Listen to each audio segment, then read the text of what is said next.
சின்ன மருமகள்ல அடுத்து என்ன நடக்க போகுது அப்படிங்கறத பார்க்கலாம். கோயில்ல இருந்து வந்ததுக்கு அப்புறம் ஐஸ்வர்யா வந்து பேய் அரைஞ்ச மாதிரி வந்து உட்காந்துட்டு இருக்காங்க. என்ன ரொம்ப பயத்துல வந்து உட்காந்துட்டு இருக்காங்க. அப்போ வந்து சேது கேக்குறாரு, ஐஸ்வர்யா என்னாச்சு உனக்கு அப்படின்னு சொல்லி கேட்கும்போது, ஐயோ என்னை மன்னிச்சிருங்க, எனக்கு நான் தான் தப்பு பண்ணேன், நான் தான் தப்பு பண்ணேன், என்னை எதுவும் பண்ணிடாதீங்க அப்படின்னு சொல்லி வந்து உளறிட்டு இருக்காங்க. அப்போ சேது பார்த்துட்டு ஒண்ணுமே புரியாம என்ன ஐஸ்வர்யா சொல்ற அப்படின்னு சொல்லி கேட்கும்போது வந்து திரும்ப திரும்ப கேட்கும்போது ஐஸ்வர்யாவோட கண்ணுக்கு வந்து சேது கருப்பசாமியா தெரியும் போது தெரியுறாரு. அந்த பயத்திலே வந்து மறுபடியும் இது பண்றாங்க. நான் தான் பண்ணேன், நான் தான் எல்லா தப்புக்கு நான் தான் காரணம், எல்லா தப்புக்கு நான் தான் காரணம் அப்படின்னே சொல்லி வந்து அழுத்து புலம்புறாங்க பயத்துல. அப்போ வந்து சேதுக்கு பயமாயிருது. என்ன பண்றதுன்னு தெரியாம வந்து என்ன பண்றாருன்னா, ராஜாங்கம், மோகனா, ஈஸ்வரி எல்லாத்தையுமே கூப்பிட்டுறாரு. அப்பா ஐஸ்வர்யாவுக்கு என்னாச்சுன்னு பாருங்கப்பா, ஏன்னா இந்த மாதிரி இருக்கிற அப்படின்னு சொல்லி கேட்கும்போது, அப்போ அம்மா ஐஸ்வர்யா என்னாச்சுமா அப்படின்னு சொல்லி கேட்கும்போது, நான் தான் எல்லாத்துக்கும் காரணம், நான் தான் இந்த தப்பில் நான் தான் பண்ணேன் அப்படின்னு சொல்லி வந்து அதே தான் சொல்லிட்டு இருக்காங்க. அப்போ ஐஸ்வர்யா கண்ணுக்கு ராஜாங்கமும் கருப்புசாமியா தெரிகிறாரு. அந்த கருப்புசாமி வந்து இறங்கி சேது எல்லாத்துக்கும் அருள்வாக்கு சொல்லி எல்லா விஷயத்தை பத்தி சொல்லுறதெல்லாம் பார்த்துட்டு வந்தோடனே ஐஸ்வர்யாவுக்கு வந்து ரொம்பவே ஒரு பயமாயிடுச்சு. இந்த பயத்திலிருந்து வெளியே வர முடியாம அதே எண்ணத்துல வந்து அதே ஞாபகத்துல இந்த மாதிரி எல்லாத்தையும் வந்து மனசுக்குள்ள போட்டு குழப்பிட்டு வந்து உண்மையை வெளியே சொல்றதுக்கு இது பண்றாங்க.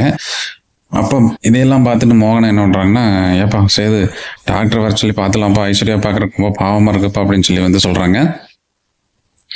அப்புறம் சரின்னு சொல்லிட்டு மறுபடியும் வந்து ராஜாங்கம் கேட்குறாரு, எல்லாமே கேட்குறாங்க. அப்போ வந்து ஐஸ்வர்யா நான் தான் எல்லாம் தப்பு பண்ணேன், எல்லாம் கேட்குறவங்கள யாரெல்லாம் பேசுகிறாங்களோ எல்லாருமே கருப்புசாமியாக தான் கண்ணு தெரியுது ஐஸ்வர்யாவுக்கு. உடனே வந்து சேது டாக்டருக்கு ஃபோன் பண்ணி வர சொல்கிறாரு. வர சொல்லி டாக்டர் வந்துடுறாரு. வந்து பார்த்துட்டு ஐஸ்வர்யிட்ட பேசும்போது வந்து கேட்குறாரு டாக்டர், ஏமா என்ன பிரச்சனை, என்னன்னு சொல்லி கேட்கும்போது டாக்டருமே வந்து கருப்பசாமியை தெரியுறாரு. நான் தான் சாமி எல்லாமே பண்ணினேன், நான் தான் எல்லாம் தப்பையும் பண்ணினேன் அப்படின்னு சொல்லி கேட்கும்போது வந்து எல்லாமே அதிர்ச்சியில் நிற்கிறாங்க, சுற்றி நிற்கிறாங்க.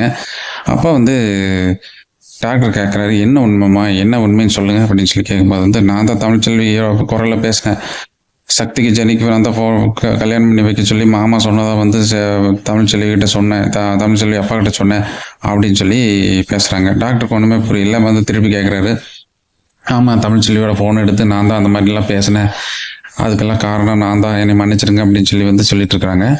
இதை பார்த்தோன்னே டாக்டர் வந்து யார் சக்தி, யார் ஜெனி, என்ன உண்மை, என்னம்மா அப்படின்னு சொல்லி கேட்கும்போது வந்து இந்த விஷயம் எல்லாமே வந்து புரிஞ்சிருது. ராஜாங்கத்துக்கு சேது இங்கே இருக்கிறவங்க எல்லாத்துக்குமே புரிஞ்சிருது. அப்புறமா வந்து சேது சொல்றாரு, டாக்டர் நீங்க வந்த வரைக்கும் ரொம்ப நன்றி, மீதி நாங்க பாத்துக்கிறோம் அப்படின்னு சொல்லிடுறாரு.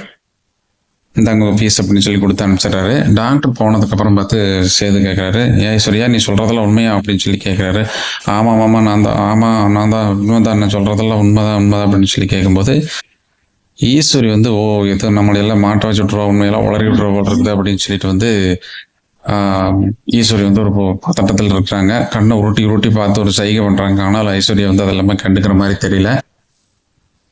ராஜாங்கமும் கேட்கிறாரு, ஏமா ஐஸ்வர்யா நீ தான் அந்த வேலையெல்லாம் பண்ணியா அப்படின்னு சொல்லி கேட்கும்போது ஆமா அப்படின்னே சொல்லிட்டு இருக்கிற பயத்துல. அதுக்கப்புறமா எல்லாருக்குமே வந்து பயங்கரமா கோபம் வந்துடுது.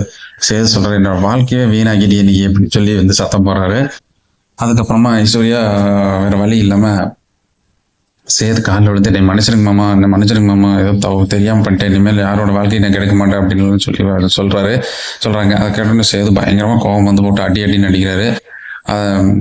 ஈஸ்வரி வந்து குறுக்க வந்து இது தடுக்கிறதுக்கு பார்க்கும்போது வந்து சின்னம்மா நீங்க பேசாம இருந்துங்க அப்படின்னு சொல்லி இது பண்ணிடுறாங்க.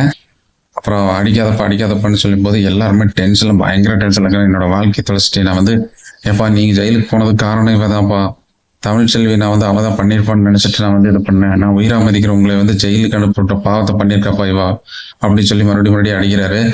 நான் தமிழ்ச்செல்வி தான் பண்ணியிருப்பான்னு அவளே நான் யார் சொல்லி நம்பாம அவளை ஒதுக்கி வச்சுட்டேன்ப்பா, வீட்டை விட்டு வெளியே அனுப்பிட்டேன்ப்பா அப்படின்னு சொல்லி வந்து சேது பயங்கரமான கோபத்துல வந்து தமிழ்ச்செல்வி ஐஸ்வர்யா வந்து அடி பண்ணி எடுக்கிறாரு. இது ஈஸ்வரி எல்லாருமே வேடிக்கை பார்த்துட்டு என்ன பண்றதுன்னு தெரியாம இருக்கிறாங்க. தாமரையுமா சாவித்திரியும் பார்த்துட்டு சந்தோஷப்பட்டு சிரிச்சுக்கிறாங்க. இதுதான் நடக்கும் தெரியும், ஈஸ்வரிக்கு 4 அடி விழுந்தது நல்லா இருந்திருக்கும் அப்படின்னு சொல்லி வந்து 2 பேரும் பேசிக்கிறாங்க. எப்படி வந்து ஐஸ்வர்யா கூட வந்து ஈஸ்வரியும் சேர்ந்துதான் அந்த மாதிரி வேலையெல்லாம் செஞ்சிருப்பா அப்படின்னு சொல்லி அவங்க 2 பேரும் பேசிக்கிறாங்க. சேது ஏதோ வயசுல மூத்தவங்கிறதுனால வந்து அவளை ஒண்ணுமே பண்ணாம இருக்கா, அவளுக்கு 4 அடி கொடுத்தா தான் சரியா உண்மையெல்லாம் வெளியே வரும் அப்படின்னு சொல்லி வந்து பேசிட்டு இருக்காங்க 2 பேரும். ஈஸ்வரிக்கு வந்து என்ன பண்றதுன்னே தெரியாம வந்து பார்த்துட்டு நிக்கிறாங்க. கண்ணை உருட்டி உருட்டி பார்த்துட்டு நின்றுட்டு இருக்கிறாங்க. எதுவுமே செய்ய முடியலையே அப்படிங்கிறது வந்து நம்மளையும் இனிமேல் வந்து நம்மளே சொல்லிட்டோம்னா நம்மளும் மாட்டிக்குமே அப்படின்னு சொல்லி வந்து யோசனைகள் இருக்கிறாங்க. என்ன செய்யறதுன்னு தெரியாம ஈஸ்வரி இருக்கிறாங்க. ஐஸ்வர்யா பயங்கரமா அடிக்கிறாரு சேது. அவர் காலில் விழுந்து கெஞ்சுறாங்க ஐஸ்வர்யா. ஆனாலும் வந்து சேதுக்கு வந்த பயங்கரமான கோபத்தை யார் கண்ட்ரோல் பண்ண முடியல.